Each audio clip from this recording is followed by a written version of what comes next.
Hi, it's Becky. If you've worked with bullets previously in other applications, like Microsoft PowerPoint, you're probably aware that Storyline's bullets aren't quite as flexible, at least not yet. For example, there's no option to make the bullet color different from the associated text.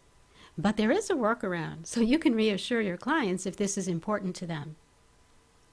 It's a bit more tedious if your text has already been typed in, as it has been here. I'll show you first how that works, and then I'll show you how much easier it is if you plan ahead. I do want you to notice that I've placed an extra bullet here down at the bottom of the line, and I've done that intentionally, and you'll see why shortly. So the first step is to format the entire text box in the desired font color, because this is the color that the bullet will take on, and this is the color that I want to use. The next step, I'm just going to scoot down a little bit here. The next step is to make each line, to change it back to black. And so I'm going to do that now, and you'll probably notice that I'm selecting the text from right to left. For some reason that seems to work more efficiently, and that's why I'm doing it that way. I also have tried to use the Format Painter here, but I've not been successful with it. Certainly you can try it and see, and give me a tip, and the rest of us, if you find a way that that works for you. And here's another tip, something that I do a lot of times. Rather than selecting with the mouse, I'll use the keyboard. So I'll click here at the end of the line, and in this case press Shift plus Home. That's a combination keystroke that selects to the beginning of the line, and it selects all of the text.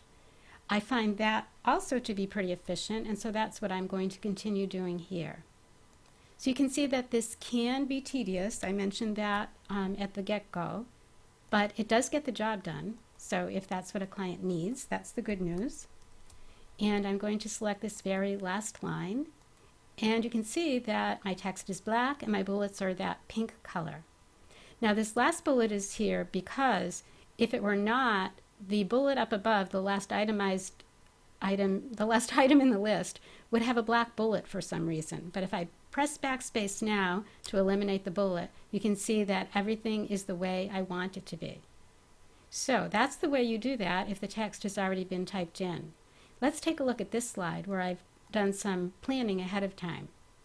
So I've only typed a couple of bulleted items in here, and I'll start out the same way, which is to select all of the text, change it to the desired bullet color, and I'm going to do my Shift Home trick that I showed you a few minutes ago. It's not my trick, but it is a trick to get all the text to be black again. So I've got 2 more lines to go. And then what I'm going to want you to notice when I start to type new lines of bulleted text, the new lines take on the correct text color and the correct bullet color. So here I'll go right now. This line had something to do with chocolate being fun on Valentine's Day. That wasn't exactly what I said, but I don't remember what I did say. And notice that as I'm pressing enter, the bullets are coming in the right color, and so is the text. Let me do that down here so you can again see that everything will work out fine. This said something about good friends, and I had a line that talked about family members. And you can see that if you plan ahead, then it's much quicker to get those bullets and the text to be the right color. I'll click here and press backspace, and there it is. So that's your tip on how to get bullets and text in the way you want them in Storyline.